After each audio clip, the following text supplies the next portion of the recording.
Who are you without a name, job, or memories? The self, seemingly the most intimate part of us, is one of philosophy's greatest mysteries. From the stone streets of ancient Athens to the serene temples of India, philosophers have spent centuries exploring the question, who are we, really? In this video, we'll embark on a journey of self-discovery, traversing the profound ideas of Socrates, Plato, Aristotle, the Stoics, and the Buddhist philosophy of no self. We'll see the self defined through reason, the soul, actions, or even entirely negated. More importantly, we'll ask, in today's world, with social media and relentless pressures, are we coming closer to understanding ourselves? Or are we losing ourselves? Grab a cup of tea, relax, and join me on this deep exploration of the self, from ancient philosophy to the very heart of who you are today. Our journey begins in ancient Athens, 5th century BCE, where a peculiar philosopher named Socrates wandered the streets, asking questions that made the entire city pause and think. He wrote no books, built no schools, but his legacy lives on through students like Plato. Socrates is famous for the inscription at the Temple of Apollo in Delphi. Gnathi Seout an asterisk, meaning, know thyself. For Socrates, the self wasn't your social identity, not a merchant, warrior, or politician.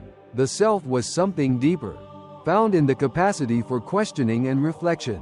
He believed true wisdom begins when you dare to look inward, confronting your beliefs, prejudices, and ignorance. In the Socratic dialogues, as recorded by Plato, Socrates asked seemingly simple yet challenging questions. What is justice? What is the good? What do you truly know about yourself? Through these, he guided his interlocutors to realize they didn't truly understand what they thought they knew. The self, for Socrates, is a journey, a constant process of questioning to approach truth. Imagine Socrates standing before you today, looking into your eyes and asking, who are you, really? What defines you beyond what the world assigns to you? It's not an easy question, but it's the starting point of self-awareness. As he said, an unexamined life is not worth living. Socrates' philosophy isn't just theory, it's a call to action, urging us to confront our deepest selves.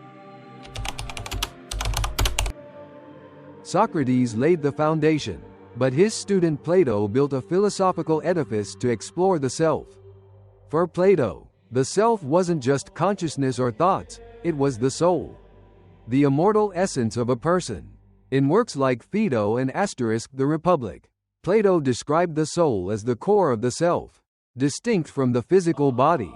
Plato divided the soul into three parts: reason, spirit, and appetite. Reason, like a charioteer, must control the two horses of spirit, noble emotions, and appetite, base desires. The true self, for Plato, is the rational part, always striving for truth, goodness, and beauty, values that exist in the perfect realm of forms, beyond the material world we see. Think about this. When you face a tough decision, like resisting temptation or standing up for what's right, that's your reason fighting to assert your noble self. Plato believed our task is to train the soul, letting reason rule, so the self becomes harmonious and oriented toward perfection. Plato also argued the soul is immortal. In Phaedo, he recounts Socrates' final day, calmly facing death because he believed the soul continues its journey after leaving the body. The self, then, isn't bound by time or space, it's an eternal entity, always yearning for knowledge and truth. Plato's philosophy of the self reminds us, we are not just our bodies or social roles. We are souls on a journey back to our perfect origin. But how do we achieve this?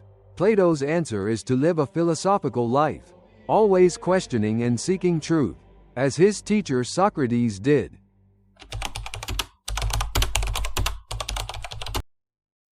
While Plato viewed the self through the lens of an immortal soul, his student Aristotle took a more grounded approach. For Aristotle, the self wasn't an abstract entity separate from the body but a harmonious union of body and soul. In Nicomachean Ethics and de Anima, he described the soul as the form of a living body, like a statue is the form of a block of stone. The self, for Aristotle, is defined through action.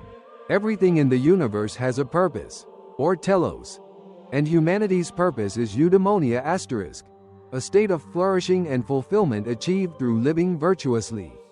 The self isn't something you are, but something you become through choices, habits, and ethical behavior.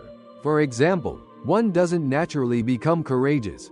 They become courageous by practicing courage in difficult situations. Aristotle emphasized the role of habits. We are what we repeatedly do. Excellence, then, is not an act, but a habit. The self is thus the product of daily decisions, from how you treat others to how you pursue your goals.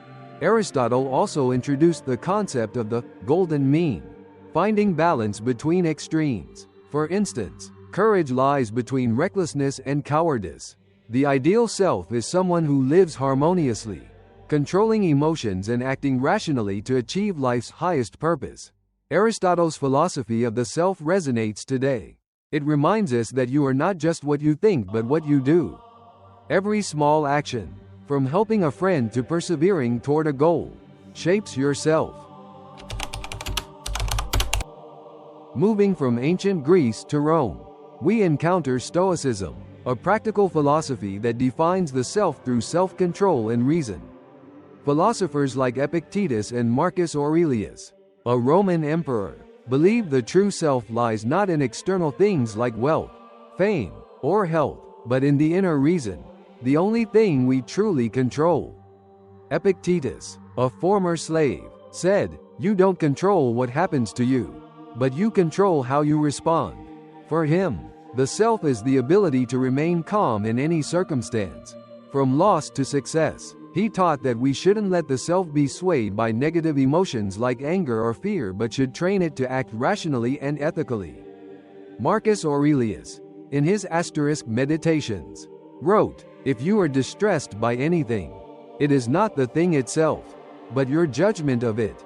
As an emperor facing war, plague, and betrayal, he found inner freedom by focusing on the inner self, living in accordance with nature, and accepting what cannot be changed. Stoicism sees the self as an inner fortress, a place of peace you can retreat to no matter how chaotic the outside world becomes. This philosophy is practical. It doesn't require you to become a reclusive philosopher but encourages you to live well in daily life. From how you face challenges to how you interact with others. Think about the last time you got angry over a social media comment. Stoicism would ask, why let something outside your control shake yourself? Their advice is to focus on what you can change, your response, and let the rest go. Now, we shift to Eastern philosophy, specifically Buddhism, where the self is viewed in a radically different way. While Greek and Roman philosophers sought to define the self through reason or action, Buddhism denies the existence of a fixed self, introducing the concept of anatta, or no self. According to the Buddha, the self we think is an illusion, created by 5 aggregates: form, sensation, perception, mental formations, and consciousness. These elements are constantly changing, with nothing permanent or fixed. When you say, "I am this person," you're clinging to a temporary notion that doesn't truly exist independently. For example, think of a river. You call it the Saigon River, but the water is always flowing, never the same from one moment to the next. The self, in Buddhism, is like that river, ever changing, with no fixed essence. Clinging to the self is the source of suffering, as it fuels fear of loss, craving for possession, and entrapment in the cycle of desire. In the Diamond Sutra, the Buddha teaches, let your mind cling to nothing, and you will be liberated. Letting go of the self doesn't mean denying your existence but recognizing that you are part of the universe, not separate or fixed. By releasing the notion of a separate self, you reach enlightenment, where suffering ceases. Buddhism's no-self philosophy invites us to look deeply into the nature of reality. It challenges us to ask, if there is no fixed self, what truly matters in life? Buddhism's answer is to live with compassion, mindfulness, and freedom from attachments that cause suffering. After exploring ideas from Greece, Rome, and India, we see two contrasting approaches to the self, yet both aim for the same goal, inner freedom. In the West, the self is central to philosophy and ethics. Socrates sees it as a journey of self-awareness through reflection. Plato defines it as the rational soul, striving for eternal truth. Aristotle emphasizes that the self is shaped through actions and virtues. The Stoics, like Marcus Aurelius, protect the self by cultivating reason and self-control. All affirm the self as an entity to be nurtured, refined, and used to live a meaningful life. In contrast, in the East, particularly Buddhism, the self is an illusion to be transcended. The Buddhist concept of no self suggests that clinging to the self causes suffering. Instead of affirming it, Buddhism encourages letting it go, recognizing our interconnectedness with the universe, and living with compassion and mindfulness. Despite their differences, both approaches seek to help us navigate life's turmoil. The West emphasizes controlling and shaping the self to achieve freedom in the world. The East seeks freedom by liberating us from the very idea of the self. Both agree that self-awareness, whether to affirm or let go, is the key to a fulfilling life. Ask yourself, which perspective resonates with you? Do you see the self as something to be refined for excellence, or an illusion to release for peace?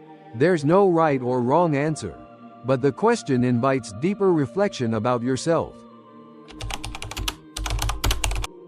Now, let's return to today's world, where the self is defined in entirely new ways. We live in a personalized society, where social media, personal branding, and consumerism encourage us to build and promote ourselves. Instagram, TikTok, and LinkedIn have become modern temples where we display our image, successes, and lifestyles. But are we truly understanding ourselves better? Or are we losing ourselves in virtual versions of who we are? Socrates might ask, is the image you post on social media really you? Or just what you want others to see? Buddhism might warn that clinging to a digital self only amplifies suffering, as we compare ourselves to others or chase validation.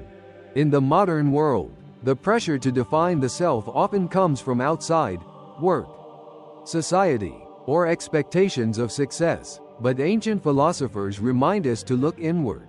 Marcus Aurelius would advise focusing on what you control, like how you respond to a bad day, rather than worrying about likes online. The Buddha would suggest practicing mindfulness, observing thoughts without being swept away, to see the fleeting nature of the self. The modern self also faces new challenges. AI technology, with its ability to mimic humans, raises the question, if a machine can think and act like you, where does your self reside? Ancient philosophy may not answer directly, but it provides tools for self-discovery, reflection, meaningful action, and mindful living. We've traveled through centuries together, from the stone streets of Athens to the tranquil temples of India, exploring the self through the lenses of Socrates, Plato, Aristotle, the Stoics, and Buddhism. From knowing thyself with Socrates, to recognizing the immortal soul with Plato, shaping the self through action with Aristotle, protecting it with reason in Stoicism, and letting it go with the Buddha. We see the self as both a mystery and a journey. The West teaches us to refine the self to live a virtuous and meaningful life. The East reminds us that the self may be an illusion, and true freedom comes from letting go. Whichever path resonates, the key is to keep asking, who am I really? What defines myself? I leave you with a challenge. Take a moment today to reflect. Turn off your phone, sit quietly, and ask, what makes up myself?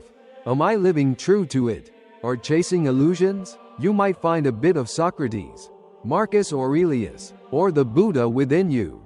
If you enjoyed this journey, Hit the subscribe button to explore more philosophical ideas. From ancient to modern, share your thoughts in the comments.